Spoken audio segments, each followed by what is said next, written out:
বন্ধুরা, আমি Sumana kitchen and food চ্যানেলে আপনাদের সবাইকে স্বাগত। তো আজ আমি আপনাদের সাথে শেয়ার করব এগ ইলিশ বিরিয়ানি।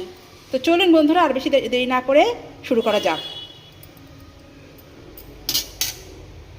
বিরিয়ানির জন্য ইলিশ মাছ ধুয়ে লবণ হলুদ মাখিয়ে নিয়েছি। খুব ভালো করে ধুয়ে লবণ হলুদ মাখিয়ে নিয়েছি। আর লম্বা লম্বা করে বানিয়ে নিয়েছি আলু। আলুতেও মাখিয়ে নিয়েছি লবণ হলুদ। খুব ভালো করে লবণ হলুদ মাখিয়ে নিয়েছি বানিয়ে রাখা আলুতে। এবার বেশ কিছুক্ষণ রেখে দেব। পেঁয়াজ বানিয়ে নিয়েছি। পেঁয়াজ কিন্তু একটু বেশি করেই দিতে হবে, বেরেস্তার জন্য পেঁয়াজ লাগবে, একটু বেশি করেই পেঁয়াজ বানিয়ে নিয়েছি। আর বানিয়ে নিয়েছি টমেটো, বানিয়ে নিয়েছি আদা রসুন, আর নিয়ে নিয়েছি কাঁচা লঙ্কা। আর ভিজিয়েছি কেশর ভিজিয়ে নিয়েছি জলে। আর নিয়ে নিয়েছি কয়েকটা ডিম। তো আমি কিন্তু পুরো রান্নাটা কাঁচা লঙ্কা দিয়ে করব, আমি কিন্তু কোনো শুকনো লঙ্কা রান্নাতে ব্যবহার করব না। দিয়ে নিয়েছি, ফ্রাই প্যানে তেল দিয়ে দিয়েছি।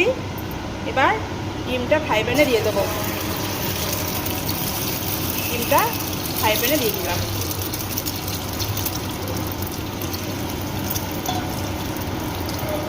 বসিয়ে ঢাকা দিয়ে দিয়েছি, ফ্রাই প্যানটা ঢেকে দিয়েছি। এবার আস্তে আস্তে গ্যাসটা ছোট করে দিয়েছি, স্লো করে দিয়েছি। এবার আস্তে আস্তে ডিম ভাজাটা আস্তে আস্তে হবে। 1 কেজি বাসমতি রাইস। এবার চালটা ধুয়ে নেব। আর এদিকে ডিম ভাজাটা কিন্তু প্রায় হয়ে গেছে। তো ডিম ভাজা হতে থাকুক, এবার চালটা ধুয়ে নিই। খুব ভালো করে ধুয়ে নিয়েছি। এবার চালটা বেশ কিছুক্ষণ জলে ভিজিয়ে রেখে দেবো। এদিকে ডিম ভাজা হয়ে গেছে, এবার নামিয়ে নেব। চাল বেশ কিছুক্ষণ ভিজিয়ে রাখতে হবে জলে। বসিয়ে দিয়েছি, আর জলের মধ্যে দিয়ে দিয়েছি তেজপাতা, এলাচ, দারচিনি, লবঙ্গ, আর দিয়ে দিয়েছি 1 চামচ লবণ। জলটা ভালো করে ফুটলে তারপরে জলের মধ্যে চালটা দিয়ে দেবো। অমলেট পিস করে এভাবে বানিয়ে নিয়েছি। আর মিক্সিতে দিয়ে দিয়েছি আদা, জিরে, কাঁচা লঙ্কা, রসুন আর টমেটো। এবার পেস্ট করে নেব। পেস্ট করে নিয়েছি। আর বাটিতে নিয়ে নিয়েছি বিরিয়ানি মশলা, এবং এবার একসাথে পেস্ট করা মশলার সাথে বিরিয়ানি মশলার সাথে একসাথে মিশিয়ে নেব। সর্ষের তেল দিয়ে ইলিশ মাছ ভাজা বসিয়ে দিয়েছি।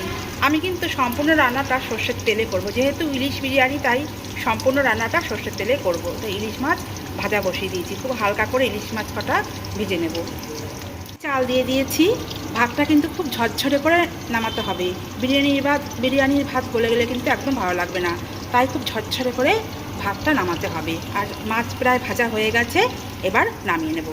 হয়ে গেছে, এবার মাছ ভাজা তেলেই এবার আলু লাল করে আলুটা ভেজে নেব। লাল করে আলুটা ভেজে নিতে হবে। মাছ ভাজা তেলের মধ্যেই আলু ভেজে নেব। আলু ভাজা হয়ে গেছে, এবার নামিয়ে নেব। পরের ব্যাচের আলু আবার ভাজা বসাবো। রেডি হয়ে গেছে। একদম ঝরঝরে করে রাইসটা করেছি, আর ঝুড়িতে ঢেলে রেখেছি যাতে নরম না হয়ে যায়। আর এখানে ইলিশ মাছ ভাজা রয়েছে, আর কড়াইতে পেঁয়াজ ভেজে নিচ্ছি। তার জন্য অর্ধেক পেঁয়াজ তুলে রেখেছি, আর বাকি পেঁয়াজ দিয়ে মশলা দিয়ে খুব ভালো করে কষিয়ে নেব। ভালো করে কষানো হয়ে গেলে তারপরে আবার ভাজা আলু দিয়ে কষিয়ে নেব। ভেজে রাখা আলু দিয়ে খুব ভালো করে কষিয়ে নেব। কষিয়ে নিতে হবে। হয়ে গেছে, এবার জল দিয়ে দিয়েছি। এবার ঢেকে দেব সিদ্ধ হওয়ার জন্য। হয়ে গেছে, এবার অমলেট দিয়ে দিয়েছি। অমলেট দিয়ে একটু সিদ্ধ করে ঝোলটা একটু ফুটিয়ে নিয়েই নামিয়ে নেব। চিতে ঘি মাখিয়ে নিয়েছি ভালো করে। এবার রাইসটা দিয়ে দেব। অর্ধেক রাইসটা এর মধ্যে দিয়ে দিতে হবে, অর্ধেক দেব। রাইস দেওয়ার পরে দিয়ে দিয়েছি 2 চামচ লবণ, 4 চামচ চিনি, আর দিয়েছি দু ঢাকনি কেওড়া জল, দু ঢাকনি গোলাপ জল, আর 1 ফোঁটা মিঠা আতর, আর দিয়ে দিয়েছি ভিজিয়ে রাখা কেশর।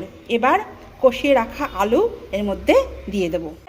আলু আর অমলেট ওপর দিয়ে দিয়েছি। এবার বাকি রাইসটা এর ওপর দিয়ে দেবো। পেস্টটা ওপর দিয়ে দিয়ে বেরেস্তার পেঁয়াজ আর কাঁচা লঙ্কা ওপর দিয়ে ছড়িয়ে দিয়েছি। এবার দমে বেশ কিছুক্ষণ বসিয়ে রাখবো। বেশ কিছুক্ষণ ঢাকা দিয়ে এইভাবে দমে রেখে দিতে হবে। দমে বেশ কিছুক্ষণ রেখে দেবো। তারপরে ইলিশ মাছটা প্লেটে খাওয়ার সময় ইলিশ মাছ ভাজাটা ওপর দিয়ে দেবো। কিছুক্ষণ দমে রাখার পর এবার ইলিশ মাছ ভাজাটা ওপর দিয়ে দিয়েছি। এবার ইলিশ মাছ ভাজা দেওয়ার পরে আবারও কিছুক্ষণ দমে রাখবো। তো আমাদের রেডি হয়ে গেছে এগ ইলিশ বিরিয়ানি। তো কেমন হয়েছে প্লিজ কমেন্ট করে জানাবেন। রেসিপি যদি ভালো লেগে থাকে তাহলে লাইক কমেন্ট শেয়ার করবেন আর চ্যানেলটিকে প্লিজ সাবস্ক্রাইব করবেন। ভালো থাকবেন, সুস্থ থাকবেন। ধন্যবাদ সবাইকে।